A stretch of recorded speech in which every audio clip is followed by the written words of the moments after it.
Oh, I'd come from Pittsburgh to study astrology. She said as she stepped on my instep, I could show you New York with their walk between 4th Street and 9. Then out of her coach taking 7 harmonicas, she sat down to play on a doorstep, saying, come back to my place, I will show you the stars and the signs. So I followed her into the Blacklands, where the window frames peel and flake, and the old Jewish face behind the lace peeping out trying to get to see what's cooking. Just John the Baptist in the park getting late, thinking there's no one looking. And it's 80 degrees and I'm down on my knees in Brooklyn.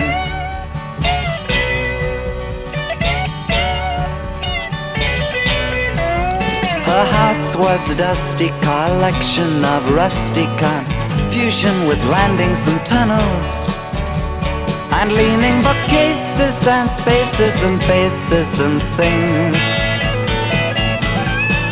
where 25 Puerto Ricans, Manhattan Mohicans, and Jewish Italian pawnbrokers lead their theatrical lives in their rooms in the wings, while outside in the Blacklands the violent day runs wild, and the black and white minstrels run through the crazy alleys while the cops go booking, and the ruthless, toothless agents sneak around and there's no one looking. And it's 80 degrees and I'm down on my knees in Brooklyn. And oh, I'm back in the city again. You can tell by the smell of the hamburger stand in the rain. She spoke of astrology while muttering apologies for coffee that tasted of hot dogs.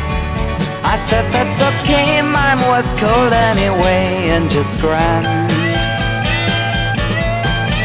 Then she lay on the bed while the radio fed us with records and adverts for cat food, and I looked at her holding my thoughts in the palm of my hand.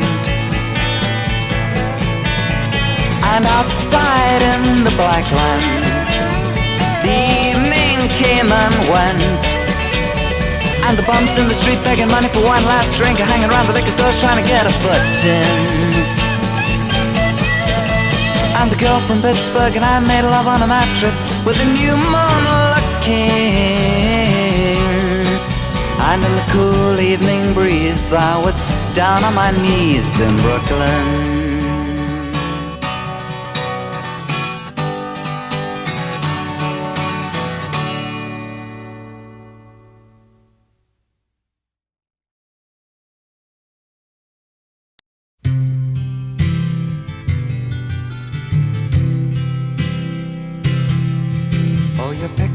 They don't really do you justice, little girl, for you're careful not to let the camera touch your private world.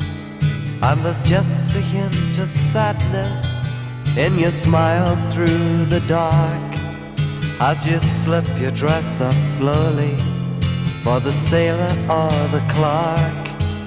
And it could have been so different, and at times you feel that, for you really did have something that the others never had. And the circle turns and turns and turns, so mad, little girl.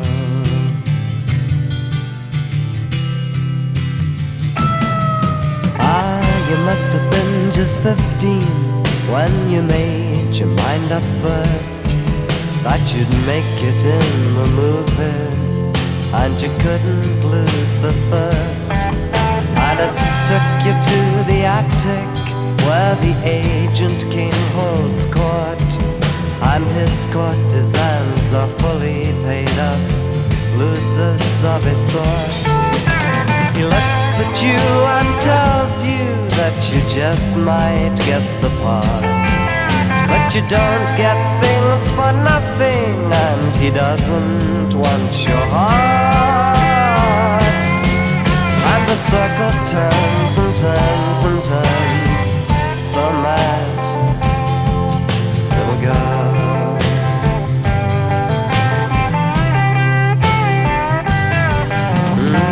You made it to the silver screen, and yet you're not a star. And advertising corsets didn't get you too far. But money has its favorites, and yours went back to them. So you modeled in a studio in Greek Street for the rent. There you met Antonia, your lover from afar, who put you on the streets to make the money for his car. And the circle turns and turns and turns so fast, little girl.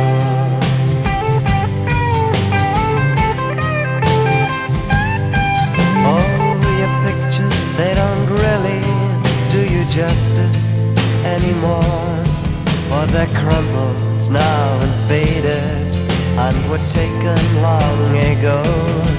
And that faintly coy expression has now left without a trace. Ah, there's little of it buried in the ruins of your face. Could have been so different, and at times you feel bad, for you really did have something that the others never had. And the circle turns and turns and turns, so mad, little girl.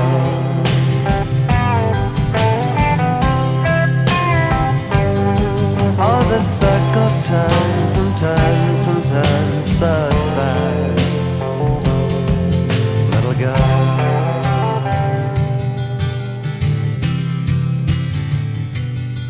Oh, the circle turns and turns, and it's too bad, little girl.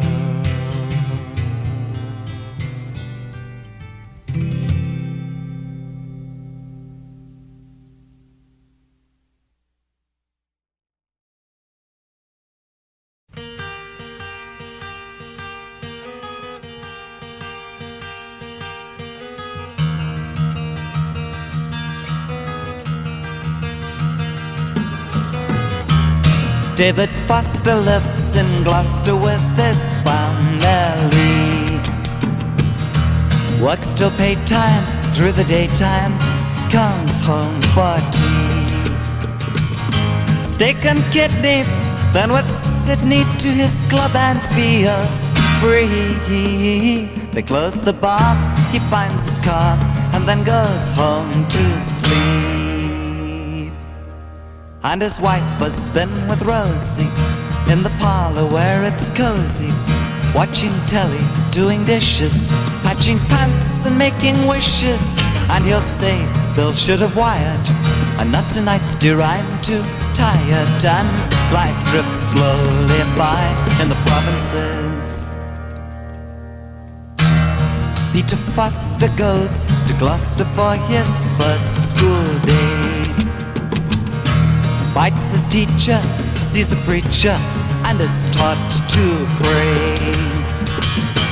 Sees some birds and learns some words, it's very, very rude to say. Yes, he's rather like his father was in his young day. And his father has discussions, holding forth about the Russians. Will the Red Chinese attack us?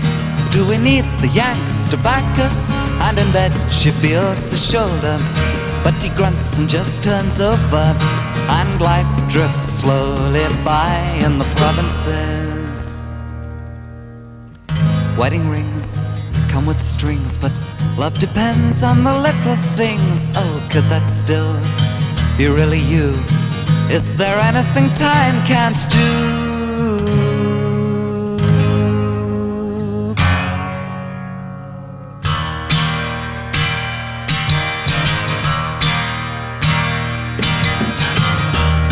David Foster's been promoted, he's a decent sort. Peter's gone to Dad's old public school, it's good for sport. They've even got a private parking place down in Huntington Court. Maybe soon he'll be a magistrate, the neighbors thought. Yes, and then he'll teach the beatniks and the hang around the streetniks and the good-for-nothing loafers who knock girls up on their sofas. And his wife is quite nice, really, though she seems a little dreamy recently.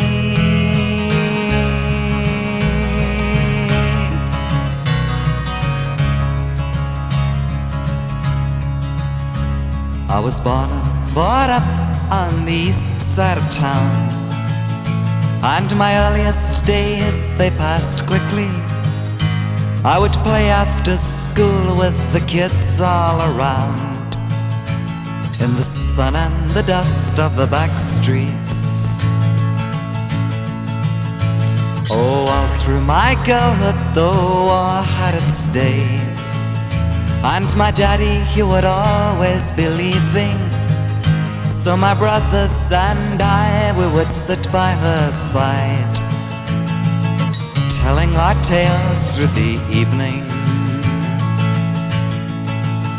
Oh, I grew with the days and the boys came to call.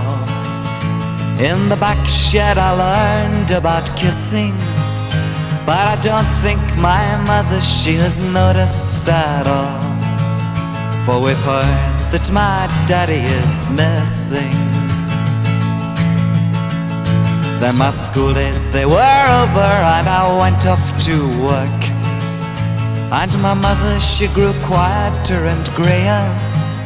So one day I left her and went off to live with Billy, a saxophone player.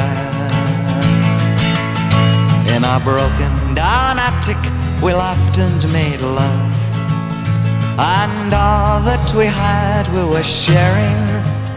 Oh, we slept through the day and played into the night. God, we did as we pleased without caring. About a year's passed away and he's left me one day to play in a faraway country.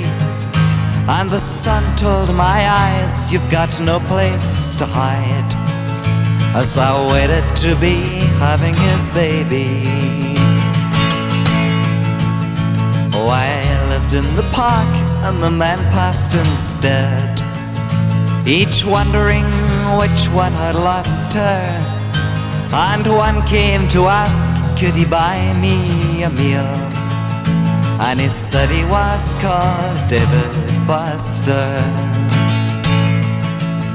We were married that month and I swore to myself, somehow I'd pay back what I owed him, cooking his supper and cleaning his boots. Yes, and kidding myself, I could love him. Oh, but my baby is grown and he's gone out to school, and he looks very much like his daddy. And David has buried himself in his work, and the time on my hands, it hangs heavy. Oh, the neighbors, they smile as we pass in the streets, and they make their remarks on the weather, but the butcher and baker deliver things now and I've stopped going out altogether. Oh, I live by my mirror and I stare in my eyes, just trying to make out who I see there. But I'm looking at a woman that I can't recognize, and I don't think that she knows me either. There are lines on her face and her hair is a mess, and the light in her eyes, it grows colder. In the morning there is nothing will change, but yes, I will be just a little bit older.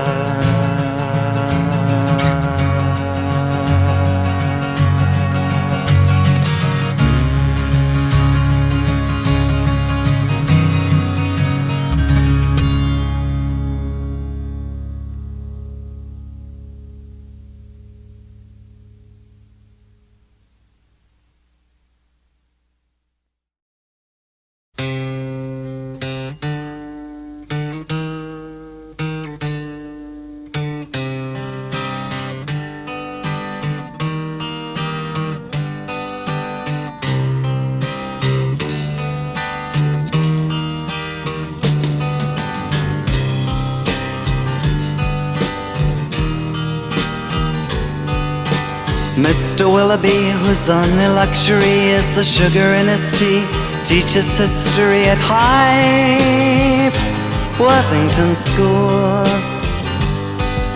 His clothing has remained unnoticeably plain, his common room technique suitably restrained, though maybe too cool. Work done in the summery sun, see the cricket ball fly intensely, like a strange demented bird towards the sun. Considering its flight, he pauses for a while. Ah, but Mr. Willoughby, we've never seen you smile. Tell me how come?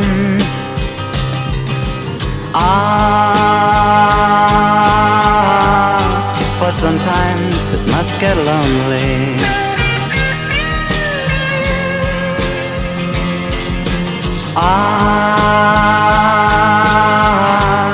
But it's life and life only.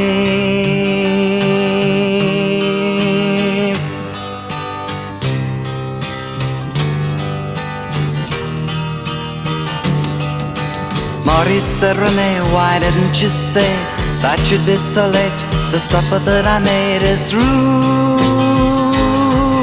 again. Is there anything you'd like? No, nothing, he replied, standing by the stairs, not looking in her eyes, so stupidly male. All dark and lying in bed, you've been with her again, she blurts out, then turning on her side, begins to cry. At first he doesn't stir, but then mumbling his words, he reaches for her hand, she shivers but doesn't take it away.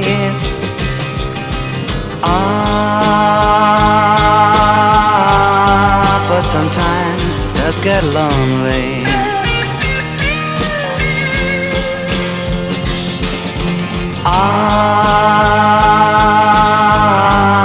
But it's life and life only.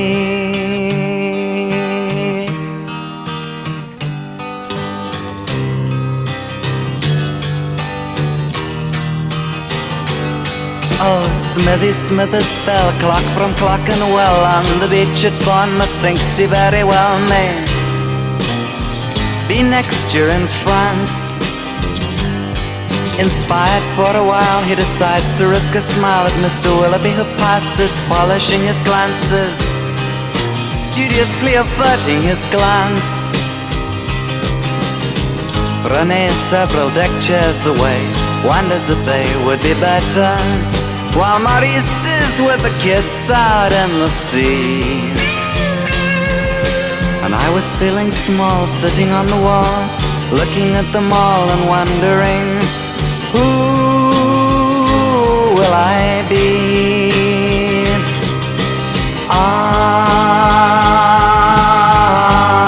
But sometimes it does get lonely.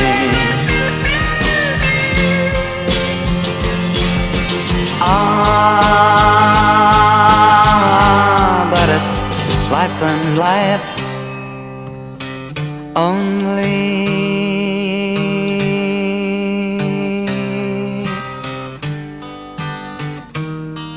But it's life and life only. But it's life and life only. But it's life and life.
Said, don't you think we're going downhill? And I would hate it to be run of the mill. Oh, love me or leave me, but please don't deceive me, for if you do, I'll know, believe me. I want you to know I don't want you to go anyway. Yes, I was doing alright up until now. I'm beginning to think you should have listened to her.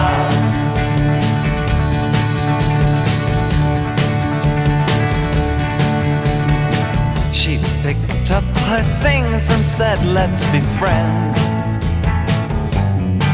For all the good and the bad things have their ends. Then she went lazily, leaving me crazily wandering lost. The night was hazy and everyone else looking sure of themselves, but not me. And yes, I was doing alright up until now. I'm beginning to think you should have listened to her.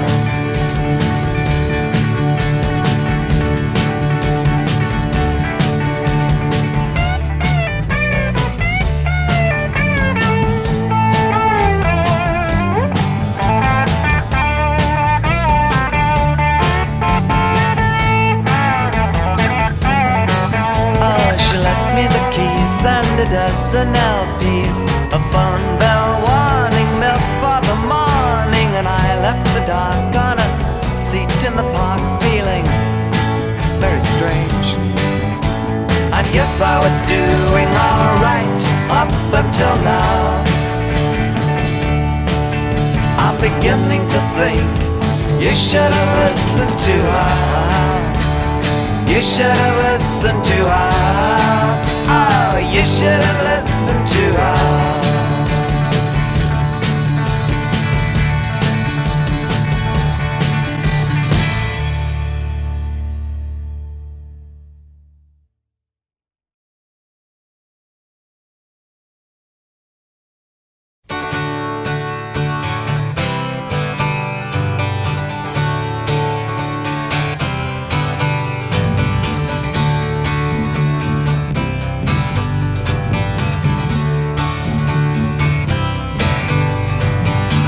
I can remember the first girl that I did love.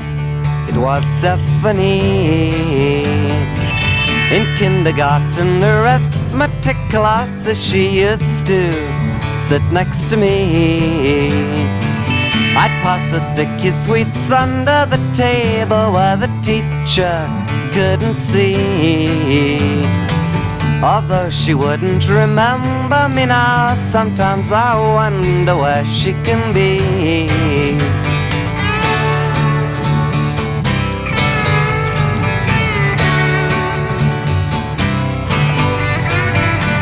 I can remember the first girl I kissed, it was Christine, when I was 10. I'd been told we were moving away, I thought I'd never see her again.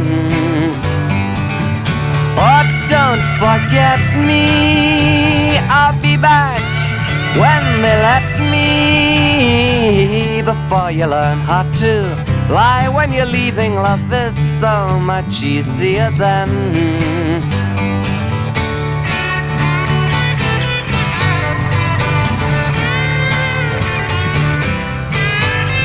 And at school, oh, would you believe 300 boys and no girls at all, but you're a fool if you should leave. Just think of the joys of rugby football, and prep in the morning, and brill cream and acne, and cross-country running to kill evil thoughts. I'm surprised that I survived. I ran 10,000 miles with my back to the wall.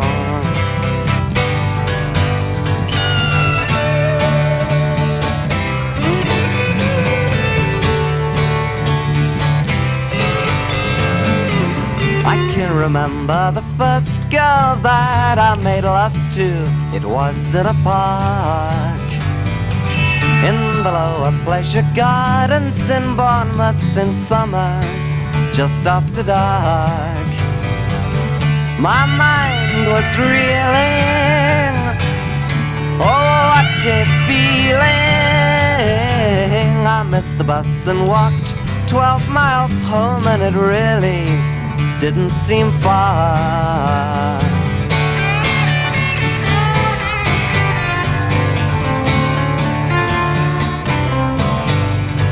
And all through my 17th summer, running together from crowds and ties, taking our clothes off and feeling each other with fingers and senses and mouths and eyes, incurring the glances of old disapproval from elderly local inhabitants' eyes. Oh, time, we hardly even knew you.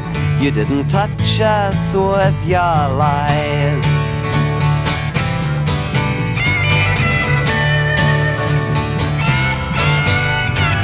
In the halcyon days of my late adolescence, my goal seemed clearly in sight. Playing electric guitar with the beat group, we set the ballrooms alight. Camping it up for the dyed blonde receptionists who told us we were alright. Oh, an ego trip for a teenage superstar on 30 shillings a night.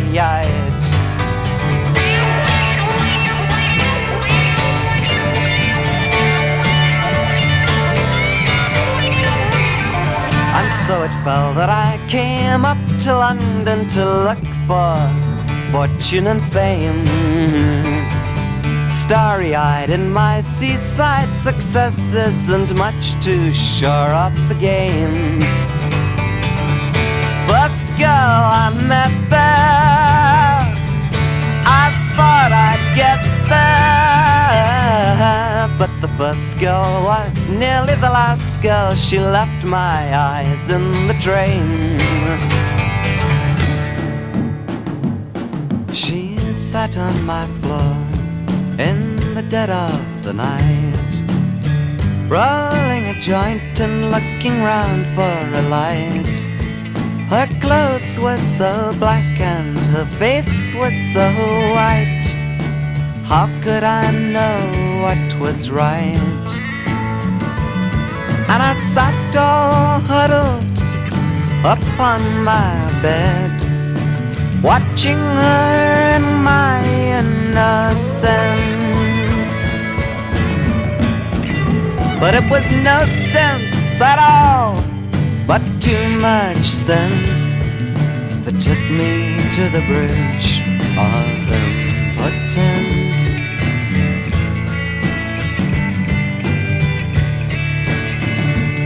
Oh, Otto's anthology lay spread on the floor, and the thoughts that she gave me I'd not met before.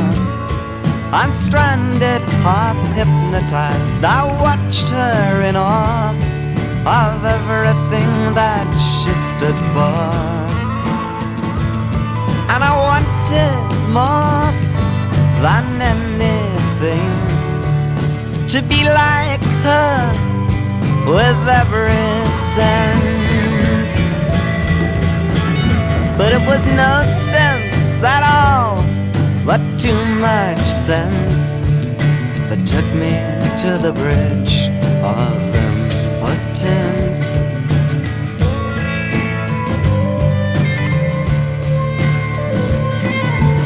She came over to me and kissed me in play, taking my hand between her legs as she lay.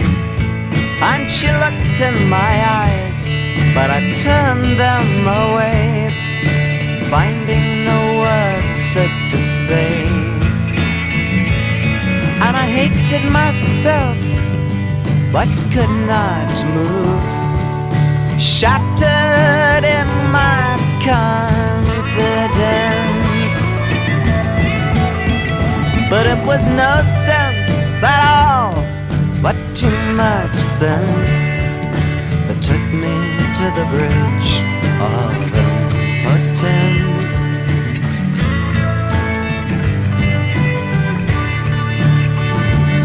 Now the stare of the light bulb tore holes in my brain as she got up in the silence that hung like a stain.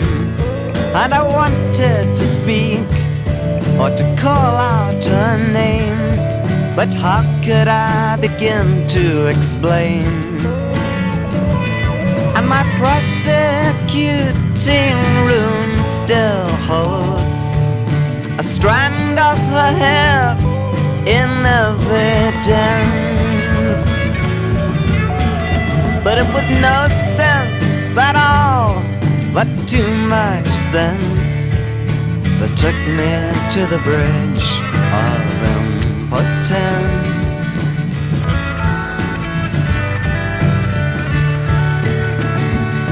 Oh, I still think about her when the night fills with rain, speaks in its voices uneasy and vain. And I think where I may be to find her again, I'd probably see her more plain.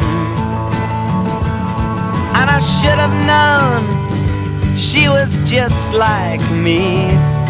It was after all only common sense. But it was no sense at all, but too much sense, that took me to the bridge of impotence.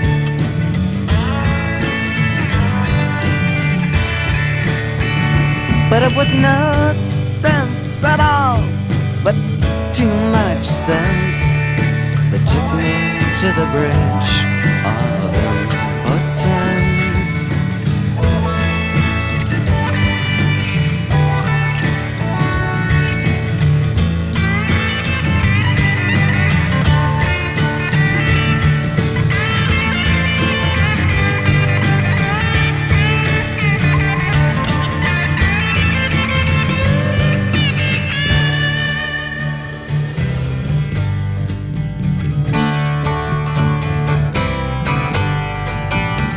At first I didn't go out much at all, I just stayed at home in my chains, picking over the threads of my confidence and searching for the remains.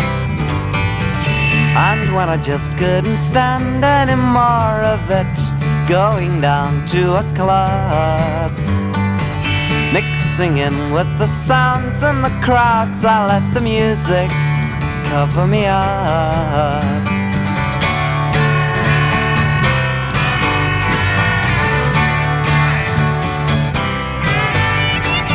And only lonely the harlequins and painted phonies pick their ways through the haze of highs and lows and blues. And all that I could do was to pick my way to you, though I didn't tell you, you were just a thing to prove. I was hungry when I found you, but I'm alright now. They sigh, they lie, the refugees and superheroes on ice. Oh, so nice to see you. What's your name? And all that I could do was to say the same to you. Take you for the moment, though the moment wasn't true. But I was hungry when I found you, and I'm alright now. Though the street lamp cut through the curfew, it shed no light on our mind. It would have been so easy to love you at any other time. Only lonely you came to me, the night hung coldly in your eyes. Some other time I might have stayed with you, but all that I could do was to turn around to you. Thanks for what you gave me, now it's time to say adieu. I was hungry when I found you, but I'm alright now. Ba-ba-ba-ba. Right now.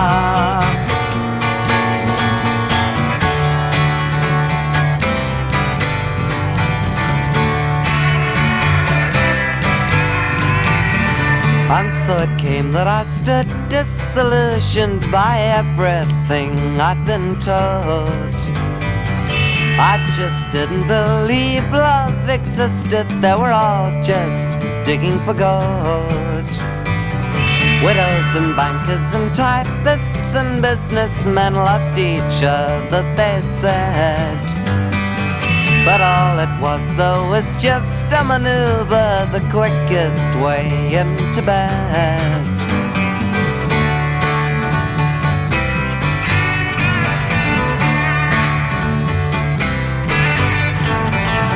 And so I followed the other's example and jumped into the melee.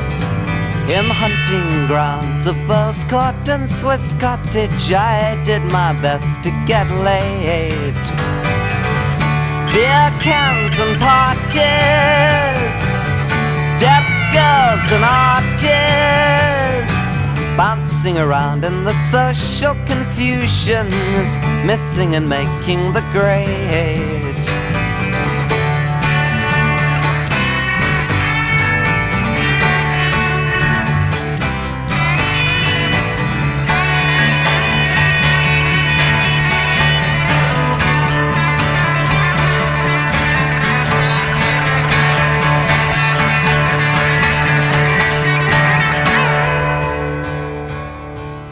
The very first time, I must confess, I thought you'd be like all of the rest, and we'd be strangers once again. By the time we were dressed, but when you'd smoked your cigarette and talked of some people that we'd met, I found myself asking, was it set? Did you have to go yet? And so you laughed and then kissed me and stayed for the whole weekend. Although the bed was so narrow, we had to sleep end to end.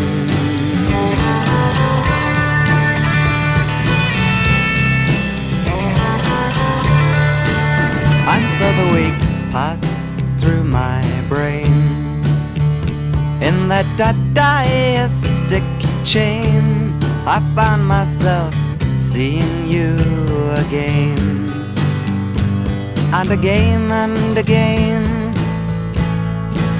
And all you gave it free, asking for nothing back from me.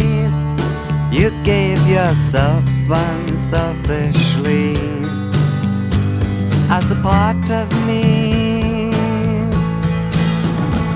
And where I thought that just plucking the fruits of the bed was enough, it grew to be less like fucking and more like making love.